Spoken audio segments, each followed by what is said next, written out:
I do not have a separate self. I can see my ancestors in every cell of my body. And when non-flowers elements come together, they produce a flower. So the non-me elements come together and produce me. The multitude, the manifold manifestations of life in this universe are all manifestations of the One.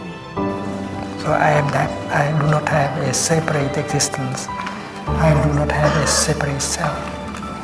And if you see that, you are no longer lonely, because you are the cosmos. In order to understand what the self is,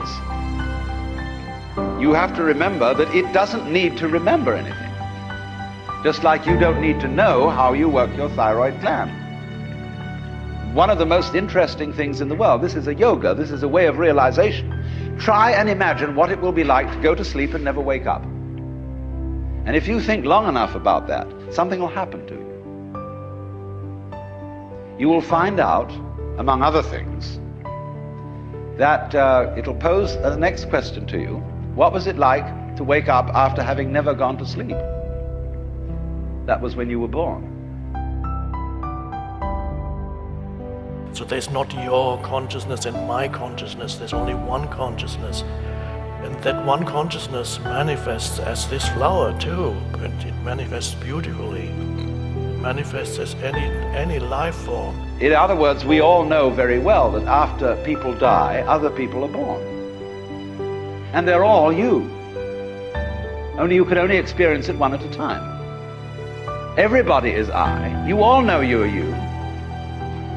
And wheresoever beings exist throughout all galaxies, it doesn't make any difference. You are all of them.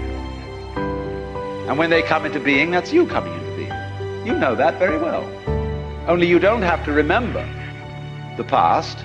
In the same way, you don't have to think about how you work your thyroid gland. So the consciousness that is underlies this universe, which emanates from the One, is awakening through you. It's awakening. It wants to awaken. And how thought is responsible for, if not all, most of the suffering we experience.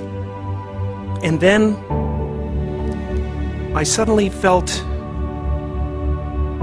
like I was looking at these thoughts from another perspective. And I wondered, who is it that's aware that I'm thinking? And suddenly I was thrown into this expansive, amazing feeling of freedom. I was everything and everyone. I was no longer a fragment of the universe. I was the universe. And I want to take as many people with me as I possibly can, because the feeling is amazing. That we are all one consciousness experiencing itself subjectively. Everything is one consciousness. Let's use Ramana Maharshi's metaphor of the wide screen. Consciousness is like the wide screen in which everything appears and disappears. The consciousness that looks through your eyes is the same consciousness that looks through my eyes. Like a wave is not separate from the ocean. It's all one. And you can talk to the cosmos in you. You can talk to your father in you, your mother in you, and your ancestors in you. You do not have a you, a separate you. And you are the continuation of parents, ancestors, stars, moon, sun, rivers, mountains. Everything is in you. So you can talk to them and you know that you are the world, you are the cosmos. I think that God is everything. God is everything. Certainly, God is not an idea. God is very real. And you can get in touch with God if you are mindful. concentrated and insightful. And as I breathe in, I become very alive. And I can get in touch with the sunshine, with the hills, with the sunflowers. Doesn't it really astonish you that you are this fantastically complex thing?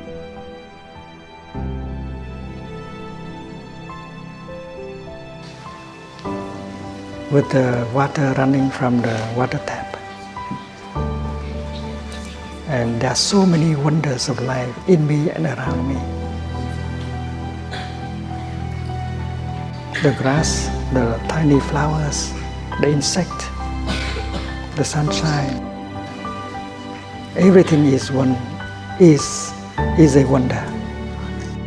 And God's love is unconditional. There's nothing we can ever do to change that. It is only our illusion that we are separate from God or that we are alone. And I can see God in everything. You can see God in a pebble, in a piece of dust, in a butterfly. You can see God in the other fellow. This organism is a continuous energy with everything else that's going on. And if you see God like that, you are a happy person and you do not want to do any harm to the other people. Even if they are violent, even if they suffer. A wave appearing on the ocean, and the wave asks, "Who am I?" The ocean. She is the ocean. She is a wave, but at the same time she is the ocean.